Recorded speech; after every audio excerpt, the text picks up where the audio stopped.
X-Men 97, Season 2, Episode 1. And I won't lie, this episode, okay, so recap of the ending of last season. It's been a couple of years, but this is a recap of what happened last season. Is that the X-Men were about to die, going to crash into the Earth, but because of time travel, they were able to be saved in the last minute. Half of the X-Men went into the past, and some are into the future. But both timelines, both time periods that half of the X-Men are at, are all centered around Apocalypse. And you have Bishop and Morph choosing what timeline do they go first, or at least Bishop is going to the past to collect like Magneto and Rogue and that, but Oath and Nightcrawler, meanwhile, Scott and Wolverine and Jean Grey and Storm are the ones who are in the future, and Morph is the one who goes to the future, and seeing, like, I get the concept of the future, Mad Max, seeing Apocalypse, what the threat it is that they're facing, the future, the future of the human race and the future of mutant kind is all because of Apocalypse. This is what we're leaning to. But watching it, I felt nothing really. I really felt this episode for a season opener to be a bit dull, really. I didn't really found this section of the choices they chose for this type of storytelling to be that level interesting, because, like, sure, like, the whole episode is all around Nathan Summers, who would grow up to be Cable, and Jean and Stott, Cyclops, is basically battling themselves about where his parents, we know what he's going to become. He has this destiny burden onto him to be the one who takes down Apocalypse. Should he be that person who takes down Apocalypse? Should he have that burden?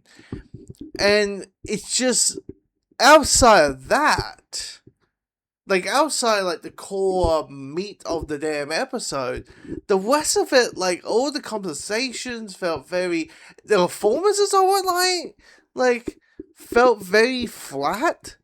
Like, the voice acting in this episode felt very, very flat, versus it felt like last season, there was a lot of energy in there. There was a lot, like, energy towards it.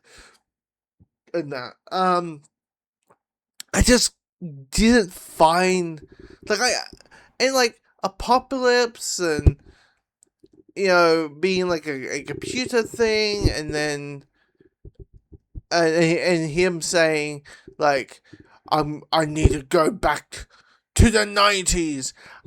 Look, I there's a lot of cheesy dialogue in this, and I get it. It's meant to be like a reminiscence to the old dialogue from the 90s show, but I'm like, of the original show, but I'm like, there's a lot of on the nose that made me kind of eye roll a little bit. It's just there's just certain things in this that I just think this timeline and this whole post-apocalyptic future was just not that appealing, and wasn't that interesting, and wasn't that engaging, and felt like, okay, it's Terminator. It's Terminator, but it's like, but in the future, and it's just not that appealing. Or maybe I think what it is because it's not in the current timeline, which is, or the current, not the current timeline, but the current time presence, which is the 90s in the show.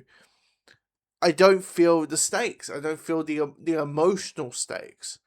Versus, like, I don't feel the emotional stakes of this episode, and what versus the hour space. The hour of stakes, and it's just that maybe it feels a little bit too out there for me, which is weird knowing, Hoovie in here.